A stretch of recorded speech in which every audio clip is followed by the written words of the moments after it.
একটা ১৯ বছরের ছেলে যার নাম চন্দ্রশেখর ওরফ চন্দু। এই বাচ্চা ছেলেটির এগেনস্ট রেপ, মলেস্ট ও বক্সর মতো বড় বড় কেস ছিল। কিন্তু কেন, সেটা দেখব আমরা এই মুভিটিতে। মুভির নাম কোর্ট। ২০১৩ সাল 1 জানুয়ারি এখান থেকেই ঘটনাটা শুরু হয়। চন্দু বাড়িতে আসা মাত্রই ওর বাবা ওকে বকতে থাকে, কারণ চন্দু এন্ট্রান্স এক্সামের পর পড়াশোনা না করে পার্ট টাইম কাজ শুরু করে দেয়। আর এটা চন্দুর বাবার মোটেও পছন্দ ছিল না, কারণ চন্দুর বাবা চাইতো সে আরও পড়াশোনা করে একটা ডিগ্রি অর্জন করে ভালো একটা কাজ করুক, এছাড়া বাড়িতে একজন শিক্ষিত কেউ থাকুক, কারণ তার বোনকে যতই পড়ানো হোক না কেন বিয়ে করে তো তাকে শ্বশুর বাড়ি যেতেই হবে। এসব ঝামেলা করে চন্দুর বাবা কাজে চলে যায়। চন্দুর বাবা পেশায় একজন কুলি ছিল। চন্দু স্নান করতে গিয়ে দেখে শ্যাম্পুর প্যাকেট শেষ হয়ে গেছে, তাই দোকানে যায় শ্যাম্পু কিনতে। ঠিক সেই সময় চন্দুর বন্ধু চন্দুকে হ্যাপি নিউ ইয়ার উইশ করে। চন্দু বলে, হ্যাপি নিউ ইয়ার বলে কি হবে, শুধু তো ক্যালেন্ডারটাই বদলাবে, ক্যারেক্টারটা তো একই থাকবে। দোকানে থাকা একটি মেয়ে এই কথাটি শুনতে পায়। এই মেয়েটির নাম চামেলি, বয়স 17 বছর। চন্দুর এই কথাটি শুনে মেয়েটি বেশ ইমপ্রেস হয়ে যায়। চামেলি এখান থেকে বান্ধবীর বাড়ি চলে যায়, যেটা ছিল চন্দুর বাড়ির পাশেই। চন্দু বাড়ি গিয়ে দেখে ওর মা স্নান করার জন্য গরম জল রাখেনি। সেটা নিয়ে আবার চেঁচামেচি করছিল। চামেলি এটা নোটিশ করে আর ওই বান্ধবীর কাছ থেকে জোর করে চন্দুর নাম্বার নিয়ে চন্দুকে ফোন করে। চন্দু তখন স্নান করতেই যাচ্ছিল, তখনই ফোনটা বেজে ওঠে। ফোন রিসিভ করতেই চামেলি বলে, হ্যাপি নিউ ইয়ার বদলে হ্যাপি নিউ ইয়ার না বলে 5 লাইন মারাটা কি খুব দরকার ছিল? চন্দু অবাক হয়ে জিজ্ঞেস করে, কে তুই? চামেলি আবার বলে, শার্ট না পরে নিজেকে এক্সপোজ করাটা কি খুবই জরুরি? আগে শার্ট পরে নে। এইবার চন্দু বেশ রেগে যায় আর চেঁচিয়ে বলে, কে বলছিস? চামেলি ভয় পেয়ে ফোনটা কেটে দেয়। রাত্রিবেলা জামিলের কাকাতো বোনের বার্থডে সেলিব্রেট হচ্ছিল। সেখানে জামিলের পিসে মশাই মাঙ্গাপতিও আসে। মাঙ্গাপতি খুবই অভদ্র ধরনের মানুষ।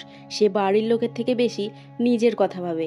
জামিলের বোনকে স্লিভলেস জামা পরিয়েছে বলে জামিলের কাকা কাকিকে খুবই অপমান করে। আরও অনেক কথা শুনিয়ে বলে, তোমার মেয়েকে দেখে যদি আমার মেয়েরাও বায়না করে, এখনই কি আমি ওদেরও কিনা দেব? বাচ্চাদের জামা কাপড় দেখেই বাড়ির লোককে কতটা ভদ্র সেটা বোঝা যায়। মেয়ে মানুষ করা মুখের কথা না। তখনই জামিলির ফোনটা বেজে ওঠে, যেটা চান্দু করেছিল। জামিলি ফোনটা কেটে দেয়। চান্দু আবার ফোন করে। জামিলি আবারও ফোনটা কেটে দেয়, বলে কাস্টমার কেয়ার ফোন করেছে। জামিলির পিসেমশাই মাঙ্গাবতী জামিলির মায়ের দিকে তাকায়, কিন্তু কিছু বলে না। পরদিন সকালবেলা জামিলি চান্দুকে ফোন করে বলে, রাত্রিবেলা ফোন কেন করেছিলি? চান্দু বলে, কেন, করতে পারবো না নাকি? বরের সাথে ছিলিস? জামিলি খুব রেগে যায় আর চান্দুকে সরি বলতে বলে। এইভাবেই দুজনে অনেক দিন ধরে ফোনে কথা বলছিল। শুধু কথা না, তারা ঝামেলা করছিল। চান্দু কাজের মধ্যেই জামিলির সাথে ফোনে কথা বলতো। একদিন একটু বেশি ঝামেলা হয়ে যায় আর জামিলি কথা বলা বন্ধ করে দেয়। চান্দু সরি বলার জন্য বারবার ফোন করলেও জামিলি ফোন তোলে না। কিছুদিন পর একটা নতুন মুভি রিলিজ হয়।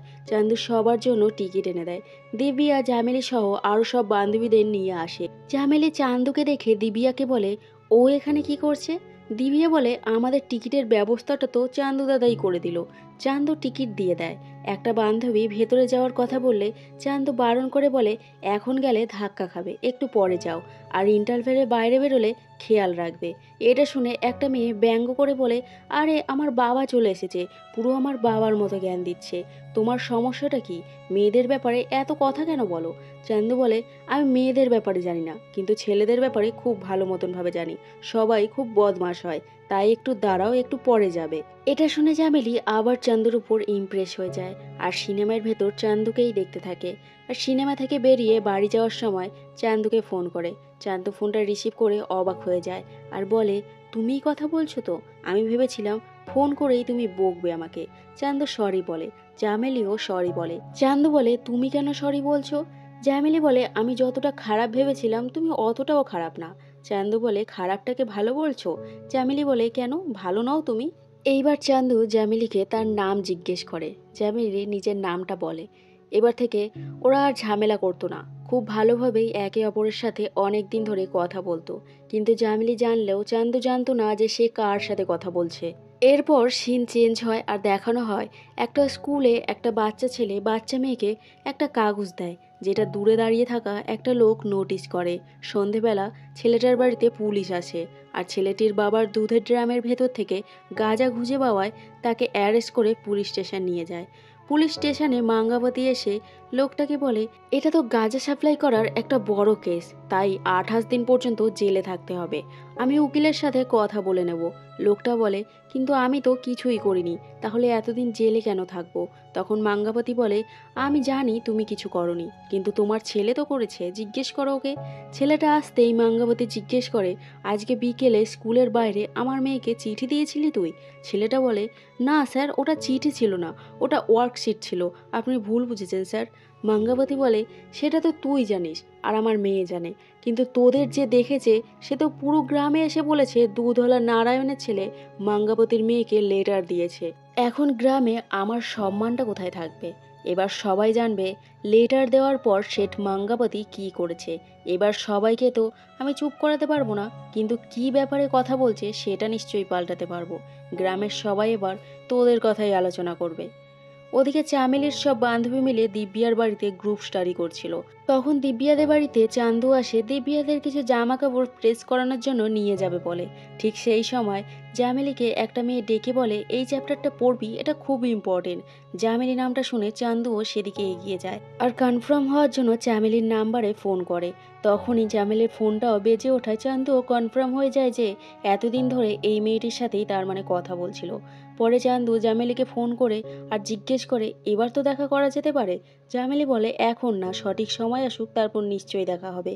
চান্দু বলে, এখনো সঠিক সময় হয়নি? জামেলি বলে, শুধু তোমার মনে হওয়াটাই তো জরুরি না, আমারও তো মনে হতে হবে।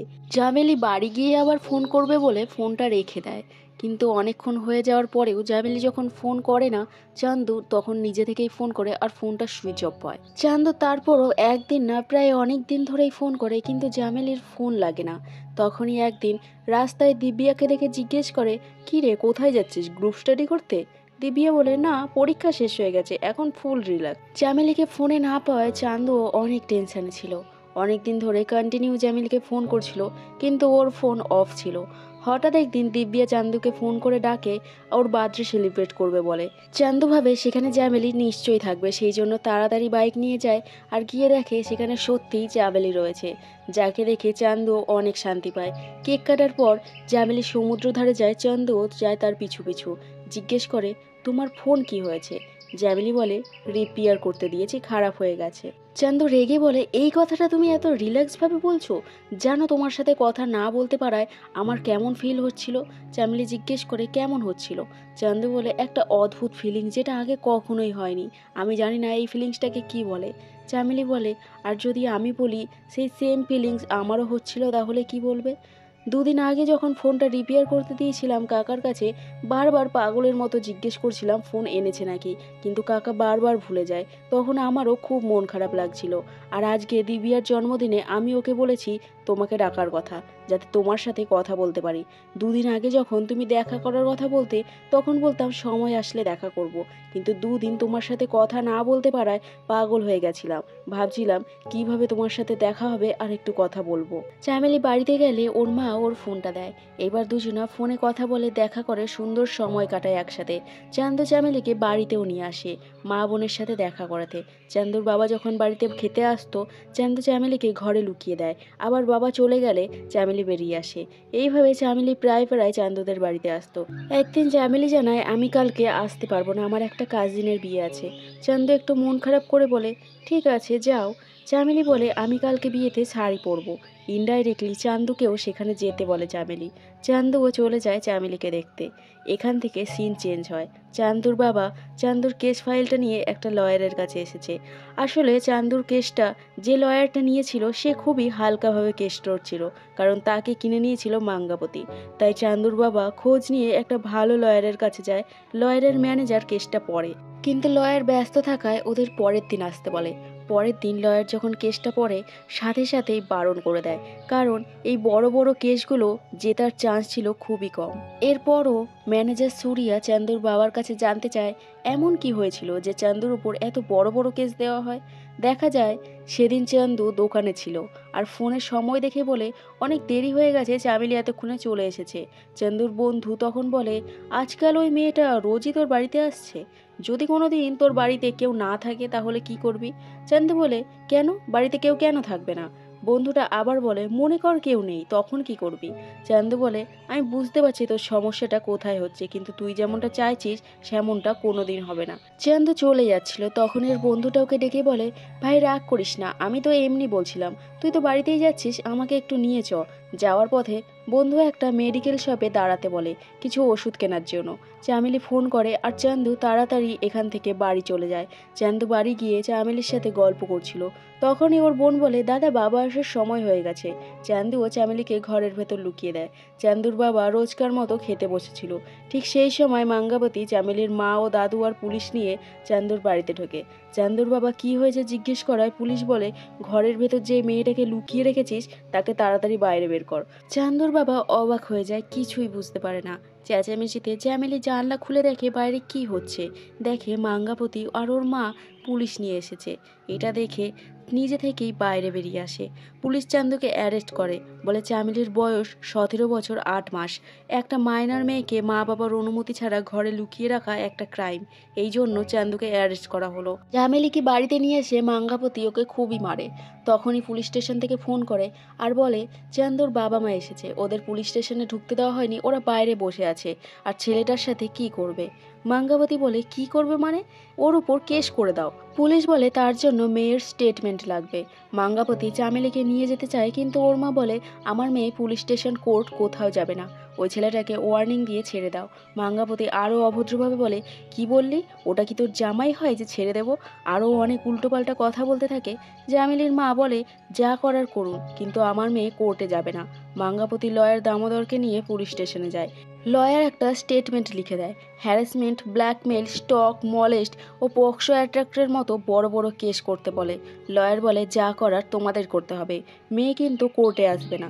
পুলিশ বলে, আমরা তো কেস চালিয়ে নেব, কিন্তু পক্সো কেসে যদি মেয়ে এসে স্টেটমেন্ট না দেয় তাহলে কি করে হবে? লয়ার বলে, কাঁধে হাত দিয়ে বন্ধুরা কথা বলে, কিন্তু এই হাতটাই যদি একটা 17 বছর মেয়ের কাঁধে রাখা হয় সেটা পক্সো অ্যাট্রাক্টের মধ্যে পড়ে। আর যদি মেয়েটা বলে যে ও রাখেনি, আমিই ওর হাতটা আমার কাঁধে রেখেছিলাম, তাহলেও শাস্তি হবে, আর এটা পক্সো আন্ডারে পড়ে। মাঙ্গাবতী বেরিয়ে যাওয়ার পর হাবলদার ইন্সপেক্টরকে বলে, এটা কি স্যার, এখন আমরা কি করব সেটাও কি উনি বলবে? ইন্সপেক্টর বলে, না হলে মাঙ্গাবতী বলবে। তুমি দামোদরকে কেস লড়তে কখনো দেখেছো? এইবার দেখবে, খুবই ডেঞ্জারাস একটা লয়ার। একটা কনস্টেবল এসে চান্দুর বাড়ির লোকদের বলে, আপনারা সবাই এখানে কি করছেন? যে কোনো একজন কিংবা 2 জন থাকুন, চিন্তা করতে হবে না, আজ রাতটা পুলিশ স্টেশনেই রাখবে, আর করব না এমন একটা স্টেটমেন্ট লিখিয়েই কালকেই ছেড়ে দেবে, আপনারা চিন্তা করবেন না। ওদিকে লয়ারের কথা মতো 2 জন ইন্সপেক্টর চান্দুর উপর লাগানো কেস মানতে বলে। চান্দু মানতে না চাইলে ওকে খুবই মারে, ওই মিথ্যে কেসগুলো ওকে মানতে রাজি করায়। লয়ার চামেলির মাকে দিয়ে স্টেটমেন্টে সই করিয়ে নেয় আর বলে, মেয়েকে কোর্টে আসতে হবে না, কিন্তু কেন আসতে হবে না সেটা আপনাকে বলতে হবে, আর আপনি গিয়ে কি বলবেন সেটা আমি আপনাকে পরে বলে দেবো। এদিকে চান্দুকে রাত পর্যন্ত মারধর করে ওর উপরে লাগানো কেসে রাজি করিয়ে রাতারাতি পারমিশন নিয়ে 14 দিনের জন্য রিমান্ডে পাঠিয়ে দেয়। চান্দুর মা বাবা তখনও পুলিশ স্টেশনের বাইরেই বসেছিল। একজন কনস্টেবল এসে ওদের জানায় চন্দুর নামে কেস রেজিস্টার করা হয়েছে, ওকে লকআপে রাখা হয়েছে লয়ার নিয়ে কোর্টে দেখা করতে। চন্দুর মা পুরো ভেঙে পড়ে, কারণ কিছুক্ষণ আগে একজন কনস্টেবল জানিয়েছিল ওকে ওয়ার্নিং দিয়েই ছেড়ে দেওয়া হবে। পরের দিন চন্দুর বাবা একজন লয়ারের কাছে যায়। চন্দুর কেসটা পড়ে লয়ারটা বাঁচিয়ে নেওয়ার আশ্বাস দিলেও পরে মাঙ্গাপতির কাছে বিক্রি হয়ে যায় আর খুবই খারাপভাবে কেস লড়ে, এতটাই খারাপভাবে কেস লড়ে যে সব কিছু চন্দুর এগেনস্টে চলে যায়। কোর্টে লাস্ট একটা ডেট দিয়েছে চন্দুর কেসে রায় শোনানোর জন্য। ঠিক এই সময় চন্দুর বাবাকে একজন অন্য লয়ারের কথা বলে, আর চন্দুর বাবা অনেক আশা নিয়ে এখানে আসে। সুরিয়া সব কথা শুনে সিদ্ধান্ত নেয় এই কেসটা সে নিজে লড়বে। কিন্তু অ্যাডভোকেট সুরিয়াতে যে কি পারবে এই কেসটা জিততে, আর চন্দু আর চন্দুর বাড়ির লোককে সঠিক ন্যায় দিতে? এটা দেখবো আমরা পরের পার্টে।